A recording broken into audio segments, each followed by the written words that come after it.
and welcome to the YYC Soccer Podcast. My name is Jason Komet, and my co-host is Scott Strasser. Hey, Scott. Hey, Jason. How are you tonight?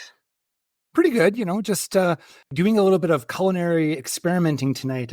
First stab at making pad thai. Oh, how'd that go? Initial reviews are positive, so I didn't even have a chance to really eat any of it yet because I had to come down here to do this, but it smells good and it seems like it turned out, so I will see later, I guess. Awesome. I look forward to the impending review. You'll have to say how it went or how it tasted when we record next week. Yeah. How about you? Pretty chaotic evening at my house. My young son threw up just about an hour ago in his crib. So my wife and I have been dealing with that, and they're actually just watching TV now. He still hasn't gone back to sleep. So I'll be going right back to caring for him right after we record here. All right. Well, we should probably get to it then. So if you are a new listener to the YYC Soccer Podcast, Scott, what is our podcast all about? So we focus on soccer in Calgary at the amateur, collegiate, and professional levels, discussing the teams and the players from the city's soccer community, all the way from the grassroots and amateur leagues up to the university and professional teams. And this week, our topics will include some news about Cavalry. We're going to talk about their draft picks today and also about the upcoming Champions Cup draw. We're going to take a little bit of a trip down memory lane and talk about the Calgary Mustangs. And we're going to talk about some new signings for the Calgary Wild. We're also going to talk a bit of NCAA soccer. And we have an interview this week. Scott, who's our interview with? Yeah, unfortunately, I wasn't able to join you due to the incident I just mentioned a minute ago. But just before we recorded tonight, you had a good chat with Elijah Adekugbe and Willie Akio to talk about Elijah's annual post-Christmas tournament that is coming up pretty soon here. Pretty interesting stuff. It's the third year of the tournament, and it's really growing by leaps and bounds. So I had a chance to chat with them about it. And yeah, it's a pretty cool project they've got going on there.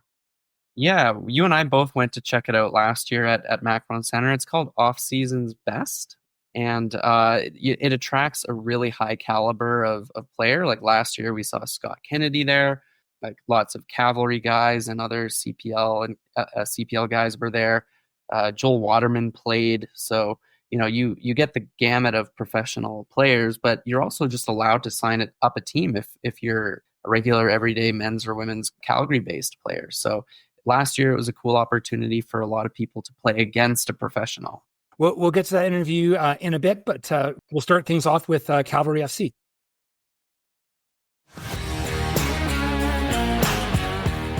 Hey guys, this is Willie Akio, and you are tuned into the YYC Soccer Podcast. Earlier today on Thursday afternoon, the CanPL U Sports draft happened, and as usual, 2 rounds of picks, 16 players overall, and Cavalry had 2 picks, and being the champions, they end of the first round at 8th, and the last pick 16th. Yeah, and Jason, you and I speculated who some of their picks could be, and we got one of those right. You and I both thought that Owen Antoniuk from the UFC Dinos would be selected by Cavalry, and that did occur. He had to wait for his name to be called. He was, as you mentioned, last pick of the second round, but that felt like a fitting one considering the year that he's had both for the Dinos as well as for Foothills in League One Alberta before that. I like that pick a lot, but I got to tell you, their first round pick, 8th overall, Harvey Hughes from Cape Breton, was definitely not on my radar screen. I didn't know really much of anything about him prior to his name being announced. No, and I still don't, but Googling him, and he had a really good season with Cape Breton. So a little bit about Harvey Hughes. He's from England, born in Southampton, developed with Portsmouth's academy, also played for Blackpool's youth team before a brief stint in England's semi-pro leagues. This September, he made the move overseas to Nova Scotia, enrolling at Cape Breton University, as a lot of English players have done before him. There's a very prominent pipeline between England and Cape Breton University. He played 12 games for the Capers this fall, scored 3 goals, and got 7 assists.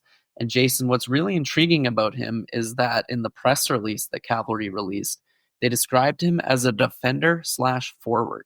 Yeah, that's an interesting combo. So, yeah, I'm curious to learn a little bit more about him. He's young. He's 20 years old. He has a good pedigree behind him. Like those are significant clubs in England, and he showed well in his first year of U Sports. So, yeah, it does seem like Cape Breton has a real pipeline to England, and it does seem like there is some connection between Cape Breton and Cavalry. I think going back for a ways, Max Pipegrass was playing there this year, but even going back a little bit further, like Owen Shepherd, who was the first overall pick last year, he plays for Cape Breton and he played for Foothills. I think, and maybe it was their last year of League Two. Anyway, there's been a fair amount of back and forth between those clubs. There has, yeah. And I think other clubs in the CPL have known this as well, because I feel like every year there's always a player or two who come out of that program and do quite well at the pro level. So yeah, that was Cavalry's first pick, and then as we mentioned, Cavalry's second pick. No surprise to people who listen to our podcast, we've talked about Owen Antoniuk's 2024 season quite a lot. What do you think of this pick? I mean, Calgary born and raised, plays as a forward, scored 8 goals and got 5 assists in just 12 games for the Dinos this year. Bit older than Harvey Hughes, but lots of promise, and he's played in the CPL before. Well, it just seems like kind of a no-brainer. Like he's sitting right there. He's in town. There's a history. I know that when his name was called in the draft show, Tommy Wheeldon Jr. mentioned that both he coached him when he was a youth and his dad coached him when he was a youth. So there's a lot of familiarity with there. And, I think, scoring goals is always a very valued commodity. So he does seem to have, that ability that, he can score. Whenever you have a player that always can find the back of the net, it's hard to argue with giving someone like that a shot. Yeah, and whenever I saw him play, and I saw a highlight reel for him from this season, and he scored some really impressive goals for the Dinos. These aren't tap-ins. A lot of times he's, shooting from distance. He's curling a shot into the top corner or chipping the goalkeeper. He's definitely small, but he's really quick and he's great on the ball. And yeah, he was playing with a lot of confidence and a willingness to go for goal this past year, which makes sense when you consider the season that he had with Foothills in League One. He was the league's top scorer with 10 goals in 10 games. And he carried that into the 2024 U Sports season. I would presume that both will get invites to training camp and we'll see where it all goes. All right, so segueing to another Cavalry-related topic we want to talk about. Just a couple of days away, Jason, happening early next week, is the CONCACAF Champions Cup draw. Now, Cavalry qualified for this tournament for the second year in a row, thanks to securing the CPL championship earlier this month, or last month, I guess. There are any of 11 teams that Cavalry could be drawn to face, and there are some big names in North American and Central American soccer in this list. Absolutely. Like you look at that, there are 5 teams from Mexico that they could possibly get. And like, do they get any bigger than those 5 teams? Monterrey, Pumas, Cruz Azul, Tigres, and Chivas. Like those are huge teams, all of them. Yeah, and then there's a smattering of MLS opposition as well, including one Inter Miami, who has a couple of pretty good players on that team. There's also LAFC, LA Galaxy, if Galaxy loses MLS Cup Final, or Seattle Sounders, if Galaxy wins MLS Cup Final. And then there's FC Cincinnati, Real Salt Lake, and then Vancouver Whitecaps FC, who would probably be my the pick that I hope for the least, just considering, that wouldn't be as exciting as taking on those other programs. When Cavalry plays the Whitecaps in the Canadian Championship, that's always enjoyable. But here, I think the idea of getting a team that we haven't seen before would be pretty cool. So, and they're going to play, that first match is going to be in February. Yeah, not that far away. We're still not sure where exactly that game is going to take place. Hopefully we'll find out soon. But Jason, do you have any of these teams that you hope to be drawn against? Well, Inter Miami is the obvious one, and I'm not going to go against that. That would be, the chances of Messi showing up, even if they're, playing at Commonwealth in Edmonton, for example, in February, that's not happening. I can't imagine, but it would be kind of cool for them. And, out of those Mexican teams, I don't think there's one team or another in there that I would, favor. But I think that if it's not Inter Miami, I would rather it be one of those 5 Mexican teams, just because that would be very different from Cavalry's never played. They played an MLS team last year in Orlando, but they've never played a team from Liga MX. I think that would be kind of cool. It would be crazy. And some of those, those clubs play in huge stadiums, right? So that would be quite surreal, I think, to watch Cavalry walk out onto a big bowl like that. But no, I'm right with you. I think Inter Miami is a pretty obvious choice, even though I agree that the likelihood that Lionel Messi would travel to play a club that he's almost definitely never heard of, not going to happen. But not that doesn't mean it wouldn't be really cool anyway. But honestly, any of these clubs other than Vancouver Whitecaps, I would be pretty excited about. Yeah, I agree with that. Hi guys, this is Kareem Bashabay. You're listening to the YYC Soccer Podcast. Have a great day.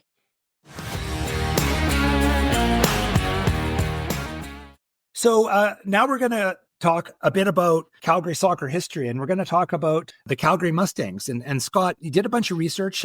If anyone's looking for a Christmas gift, Scott wrote a book about Calgary soccer history, which covers pro teams starting in the 70s and going all the way up to today. And the Mustangs were one of the teams listed. Yeah, the Calgary Mustangs of 1983, so not to confuse with the 2004 version, but they were the second attempt at bringing a professional men's soccer team to Calgary, following in the wake of the Calgary Boomers of the old NASL, who played in 1980 and 81. So Jason, this 1983 Calgary Mustangs team, super fascinating, very short-lived. They only lasted for one spring and one summer, essentially, and then the team folded and the whole league kind of collapsed. But it's a really interesting story, and I had a lot of fun researching and writing about it for my book. Even in the world of Calgary pro soccer, they were only around for, a very brief period of time. Who was the owner of this team, by the way? Yeah, so the owner of the team was a German guy named Edgar Edringer, who was kind of known as the Mustang Man in Calgary sports media. He was a German guy, former semi-pro player who, after his playing days were over, turned into a player agent. And he made a lot of money by luring Europeans over to North America to play in the NASL. And he did that with a couple of Boomers players in 1981. So he stayed in Calgary during that spring and summer, negotiating player contracts, because as we've talked about in the past, most of the Boomers import players were from West Germany. So Edgar Edringer, I guess he really liked Calgary. So 2 years later, when the Canadian Professional Soccer League was launching, he decided to start up a team and bankroll a franchise for this fledgling league.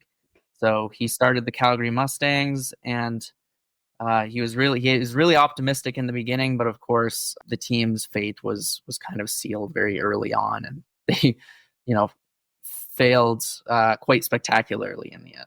The team on an individual basis didn't do well, but the other thing is too, the whole league was kind of it was not exactly built on a strong foundation. No. As mentioned, the league was the Canadian Professional Soccer League. It was started up, actually, a lot of similarities to the modern day Canadian Premier League. So if you think about the Canadian soccer landscape in 1983, you still had the NASL, and a couple of Canadian teams were still playing in that league. But the league was really on its last legs. Attendances were dwindling. Franchises were folding and dissolving left and right. So there was only, I think, a dozen or so teams left, and the team was very close to calling it quits. But Mississauga-based lawyer wanted to start a Canadian league for Canadian players, very similar ideology as the CPL, bring our Canadians back home, let them play in front of their family and friends in their hometowns, and limit the number of foreign players. So very similar roster rules to what the CPL instituted in 2019. But of course, the league, they struggled to attract franchises. In the end, only 6 teams formed. Of course, there was the Calgary Mustangs, and then there were teams in Edmonton, Montreal, Hamilton, Toronto, and Mississauga. So, didn't gather much of a footprint, and pretty much every team had money problems almost immediately. Attendances were less than expected. I think a lot of fans didn't want to come out and watch kind of no names. I mean, a lot of the teams didn't have much of a budget, so the players they were signing, they were just like the top players from university teams or players who had played in the NASL. In Calgary's case, they had 3 foreign players who they signed from West Germany, and then a couple of players who had played for the Boomers or other NASL teams. But beyond that, it was mostly just a lot of players who had only played high-level amateur soccer up until that point. So I think every team failed to really generate strong attendances, which meant that pretty much every team lost a lot of money very quickly. One thing I want to add in here, and Scott, with your research, I think you'll have some insight into this, but for those of you only have a very vague understanding of what the NASL was all about, like it was really, big time there for a while, but part of the reason that they were getting these like strong attendances is they were bringing in notable, like famous soccer players from all around the world, Pele and Beckenbauer, and all of these guys were coming in and playing for these North American teams. And basically, I think one of the things that happened back in those days is there were a lot of non-soccer fans who basically heard that these are the best players in the world and they're playing at the football stadium down the road. And that attracted attention. And, if you're not a hardcore soccer fan, having those big stars come out was maybe a bit of a draw, but, the Mustangs wouldn't have that advantage. That's for sure. No, they were, I think their budget was something like $350,000. So they had to divvy that up among the whole squad. And they even held open tryouts to try and find players. They played at Muwata Stadium, which Jason, you and I have talked about quite a lot. It was a 5,000 seat, very amateur kind of stadium setup with just bleachers on one side. They had, a good grass pitch, and it was right on the west end of Calgary's downtown. But they only really sold out games, I think, twice. Their first home game, which was a 4-0 win, attracted a big crowd. I think a lot of people were excited to see the team play, but for whatever reason, and I think a lot of it had to do with their losing record, their ensuing matches didn't really see that kind of draw. And with the attendance being 2,000 or 3,000, Edgar Edringer's ability to kind of withstand the losses came to a halt very quickly. By mid-June, he was already resigning. And not long after that, the team was kind of rescued by the Knipschild family, who would go on to become very involved with the Calgary Kickers a few years later. Really interesting story, that family. But they made some unpopular decisions. They fired all the 3 German players who they brought in as a money-saving initiative. Then they lowered ticket prices in hopes that would attract bigger crowds. And eventually the head coach, who was a guy named Gunter Knoll, he quit because he hadn't been paid in over a month. So things were unraveling quickly, and similar stories were, similar scenarios were happening at the 5 other clubs as well. And after Toronto and Montreal folded just 6 or 8 weeks into the season, the 4 teams decided to kind of cancel the second half of the season and just hold a very quick 4-team tournament to kind of determine the overall champion. It was definitely a bit of a slapdash operation. So, and after that tournament was over, that was pretty much it. I think, wasn't it something like, well, we're going to come back next year, but then a couple months later, it's like, yeah, we're not coming back.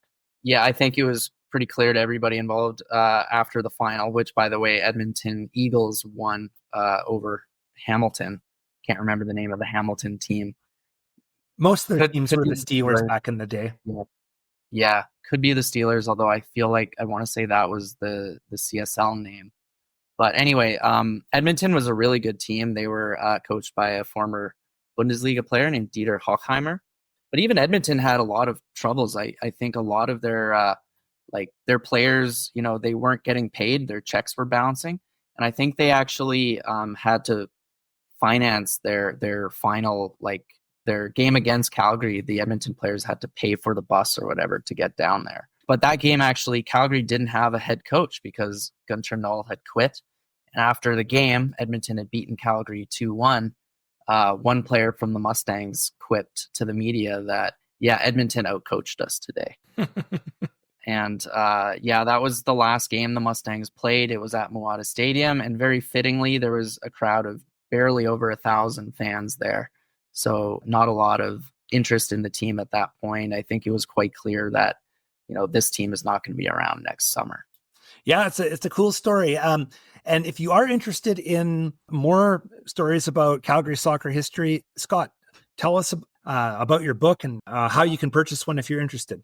Yeah, so my book is called Here Come the Cavalry, Chronicling the History of Professional Soccer in Calgary. If you Google that title and my name, you'll find lots of different online places to order it from, such as Barnes & Nobles or Amazon. However, if you're in the Calgary area, there are places that you can buy it without having to pay for shipping. So World of Soccer, the soccer store in Southeast Calgary, has some copies available. A few other independent bookstores such as Owl's Nest Books, Shelf Life Books, Unique Books, and Okotoks, they have a couple of copies on their shelves. But I still have a lot of copies at home, and I'm always looking to offload these. So if you are interested, reach out to me personally, and I'd be happy to meet you in the near future to sell you a signed copy of my book. Sounds great. Hi, this is Grace Doherty, and you're listening to the YYC Soccer Podcast.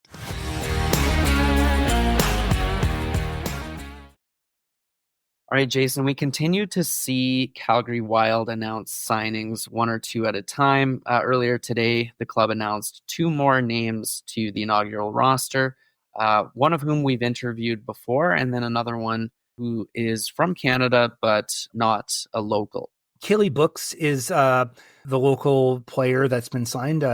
She went to school at Rice University and then most recently has played in Ireland at Treaty United. That's where we caught up with her in the spring, and we talked about her move over to, it was her first professional contract at the time. So she's returning home. The other player is Christy Gray. She's from Vancouver, and she was actually also was playing pro soccer in Ireland this past summer. Yeah, she was playing with Shelburne Football Club, which is based out of Dublin, and she was just the second international player to chalk up 50 appearances for that club. And last year, she was named Shelburne's top goal scorer and even traveled to Lithuania with the team to compete in the UEFA Champions League. Other than that, she's played in other countries, including in France, where she trained with Bordeaux. And I believe I read somewhere that she played in Sweden. And what I like about Christy Gray is I think she's the first winger that has been announced to the Wild so far. There's been a lot of central midfielders so far. Yeah, well, both these players, I think, have offensive flair. Like, we can expect them to be scoring or being more involved in the offense than maybe some of the other players that have been announced. So, yeah, it's nice to see a couple of players with some offensive flair added to the team. And yeah, now we've got 7 officially signed players. Yeah, still a long ways to go to build a complete roster, but hopefully they'll keep announcing players every week, and pretty soon we'll be able to put together a starting 11. Hi guys, it's Elijah Adekugbe, and you're listening to the YYC Soccer Podcast. Okay, so now we're going to get to our interview for this week, and as we talked about in the first segment, I was able to interview Elijah Adekugbe and Willie Akio about the tournament that Elijah founded. It's called Offseason's Best. We had a chance to talk about the tournament and some new changes they've had, how it's grown over the last few years. And let's run that interview now. I'd like to welcome Elijah Adekugbe and Willie Akio to the podcast. I think most of our listeners will be familiar with them. They are both playing in the CPL right now. And in the off season, they are running a tournament between Christmas and New Year's. It's a Pro-Am tournament called Offseason's best. Welcome to the podcast, guys. Thank you. Appreciate it. Thank you. So let's start off with just a bit of an explainer about, what the tournament is about, the format, when it is, just sort of the basic info. Cool. So basically what Offseason's best is, it's a Pro-Am tournament. So this year what we've got going on the men's side, it's a 16-team tournament. And how it goes is there's 4 teams in 4 different group stages. Every team makes the knockout stage, and then it's single game elimination. And on the girls' side, we have 4 teams, round robin, and then semifinal and a final, just like that. And then both tournaments for $10,000 this year, which is cool. And then also spread out in between, we have fan challenges where there's 3 soccer challenges for the fans. Anyone can enter. The winner gets $500. And then we're going to be doing some other cash prizes. This is the 3rd year of the tournament, and I know the prize money is increased and everything, but do you want to talk just in general about how the tournament's grown from the first year? It's definitely getting bigger every year. Yeah, most definitely. I think that was always the vision and the goal. And I think that's why it's been amazing to have people like Willie come join and help, because first year was just kind of getting the idea out. It was toying with something. We experimented and it worked. Last year, we really added fuel to the fire. We were able to grow it. And I think it's about, we all come back to Calgary for Christmas in the off season. So what we really want to do here, and the idea of and keep increasing the money, is, one, we want to be the best. That's in our title, but it's to give the soccer community in Calgary something to look forward to that just kind of brings everyone together. Okay. Willie, what do you think? You've seen the growth from afar too. I think honestly for me, the reason why I think this is such a special thing that, I just started and brought me along is, as a young kid, we didn't have, me personally as well, I didn't have anything like this to look up to during the off season. I didn't have professionals that, I could learn from, and I could take steps from, and becoming a professional myself, and being able to provide that to younger athletes is a big reason why. That's why it's called, for the community. Willie, actually, I'll toss it over to you again here. So you've joined in the tournament, in the being part of the organizers. What's your role in the whole thing? I think I was on the website talking about marketing and stuff, but why don't you just run us through what you're doing with the tournament? So it's actually a funny story. Once Elijah had this up and running, he came out to me one day and he was just basically like, Willie, I think we need to make a skit. The brand is amazing. We have the name for it. Now we need to get eyes on us. So, I was thankful enough for him to bring me along and create content, create the funny skits that we do, to get people engaged. And he just brought me along with the marketing team, and it's been going very well ever since, and people are loving the videos. I know you mentioned the fan challenges. I wanted to explore that a little bit. Can you give us a little bit of an idea of what they are exactly? Because it sounds kind of intriguing. I don't think I'm going to be doing it or anything, but just give us an idea what they are. So essentially what happens, so we have 3 fan challenges and the whole tournament stops. Everybody watches it. So we invite all the fans down, and then we just kind of pick from the crowd based on whatever we're feeling in the moment. And it's literally just soccer challenges. So last year we had the crossbar challenge. So we had 8 to 10 people, 4 different locations who could hit the crossbar the most. Then we had the 1v1 challenge. So again, 8 to 10 people just playing 1v1, and the winner gets the cash reward, which is what we love. So there's something to compete for. And then we also had the shooting challenge. So we have the 1v1 and the crossbar challenge coming back. And then the third one, we're currently working on updating it and doing something cooler with it. So for us, it's just a case of giving people back, giving them something to compete for. It's free to enter. So it's a chance to just, we're all about the soccer, the football. It's a chance to just come play, compete for some money, and then have some fun. I did want to ask a little bit about some of the people who have entered already. I know last year there were some, notable names from all over the Calgary soccer world. And can you tease a little bit who's some of the people we can expect to see this year? I mean, I think you can expect to see every professional that's come out of the city walk through there at some point. So obviously you have myself, Willie, Akio, Ali Musi. We've got Mikael Kantav from Vancouver. My brother Sam Adekugbe. We've got Maya Jones will be in the building. Scott Kennedy will be in the building. Gote Antigne will be in the building. Sebastian Zakowski, who played in Pacific, will be in the building. On the girls' side, we've got Calgary Wild players playing. We've got Grace Doherty. We've got Kaylee Brooks will be there. We've got Sarah Dillon will be there. And then, whoever else wants to pull out, and we'll extend that invite to anyone. But I think our main focus is always just having the best of the best from the city there. So literally every pro that has come out of the city has an invite to be there, and you'll see at least a lot of recognizable faces. That's for sure. Before we wrap things up here, I just wanted to, just ask each of you just a quick non-tournament question. Congrats on the new deal there, Elijah. I saw that was announced today. Yeah. How's it been going there? There's been a little bit of changes over at York, with the new ownership and stuff. You want to talk a little bit about how this past year went? Yeah, I mean, I think it was a positive year overall. The changes of ownership and the changes higher up at the club, I think, were positive because we went from having no owners to people that cared about the club and were invested. And then obviously I was able to play a role in that. So I think, so it's kind of been like my time with York has always been kind of hectic because we've had 2 or 3 different coaches, changes of owners. I think what's good about last year, we found some stability and something to build on. So I'm happy to go back. I'm excited. I think we can do better than we did last year, and we did really well. And now with Mauro being the coach, he knows the club. I think he's going to be great to work for. And I'm excited to see what we can do. So, yeah, I'm looking forward to it. Willie, I wanted to ask, how's the rehab going? I know I've seen some of the videos that you look like you're getting around okay, but how's it going in general? Yeah, honestly, I haven't had a ankle injury, so it was different for me. Something definitely tough to get around. But slowly but surely, it is getting better. Staying positive as much as I can, and I know as long as I continue to put the work in, not miss any days in my rehab, I'll be back better than stronger. So. Yeah, I'm not sure exactly what's going to happen next season, but I'm sure, something good will happen as long as I continue to just focus on my rehab and, focus on my wealth. I want you guys to have a chance to sort of give all the details of the days and the times and the locations here so that everybody knows when it is and how to get there. Yeah, so the tournament is December 26th and 27th, and both days will kick off at 2 p.m. It is at the Macron Performance Center. And yeah, we'll be giving away 10,000 to both teams. There'll be 5,000 or another 2,000 in cash prizes. The fan challenges will be 1,500. So it'll be an event for everybody. You can pull up. It's free to watch, free to come. And then we'll have a special announcement for a special game on the 29th coming soon. So that's in the works. Is there anything else that either of you want to mention? Any shout outs or anything to the Calgary soccer community right now on the podcast?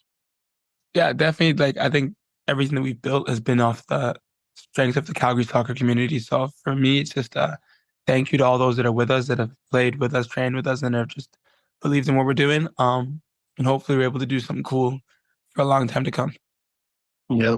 And I want to say one thing, this is a great event. This is a massive event. I hope to see everybody there and kind of just see what, we've been working on and we've been trying to give to the community. So it's definitely not going to disappoint. That's fact. No way. Just as a final reminder, Offseason's best tournament is going to be at the Macron Performance Center in the Southeast. And it's going to be on December 26th and 27th. Both days it runs from 2 p.m. to 8 p.m. And it should be a lot of fun. It's free admission. And I think it's going to be a pretty cool event. Awesome. I don't know if I'll be able to make it this year. I'm working actually both of those days, but maybe I'll be able to catch the last few hours or so. I'll probably be a game day decision. But yeah, last year it was really cool. It was a real who's who of Calgary soccer. So it's a great tradition that Elijah has built. This is Izzy Monk, and welcome to YYC Soccer Podcast. We have a couple notes about NCAA soccer that we wanted to go over here before we wrap things up for this week. In the men's soccer tournament, we've been following along with the University of Vermont, the Catamounts, and mostly because they have a player, Sidney Watutha, who is from Calgary, and he's a regular starter on the Catamounts. And they've moved on up from the final 16, and they're in the final 8 now. Man, I can't believe how late into the calendar year NCAA soccer goes to think there's still 3 rounds of playoffs, and we're into December now. But what a run from University of Vermont, and it's great to see that a Calgarian is involved with this run of theirs. He played 72 minutes in the Catamounts' recent 1-0 win over San Diego, which, as we mentioned, was a pretty remarkable road trip that they had to make, basically going from the northeast corner of the U.S. all the way to the southwest corner. So quite the road win for them. And it won't be easy for them in the NCAA Final 8. They're going to be taking on Pittsburgh in Pittsburgh this Saturday afternoon. And the other bit of NCAA news we want to talk about is big news about one of our former podcast guests, Scott. Yeah, Izzy Monk has transferred to Arizona State. She's been with the University of Memphis for a couple of years and was a key member of that team. But Jason, I imagine her decision to transfer to the Arizona Sun Devils was based on the division that team plays in now. They're now in the Big 12, which is like a seriously big time conference. So now with the transfer portal making it relatively easy for players to switch schools, yeah, I think this will be a really interesting opportunity for her in her senior year, and a big conference, a big team. And you have to assume that playing for a team like Arizona State in the Big 12 puts you more on the radar of the NWSL teams that are watching college soccer. Yeah, I would presume so. I think Memphis has always had a fair amount of attention paid to it in general, because they are perennially a very good team. But, the Big 12 is a huge conference. Thank you for listening to the YYC Soccer Podcast. You can have this podcast downloaded to your device as soon as it becomes available by subscribing on Apple Podcasts, Spotify, or other podcasting platforms.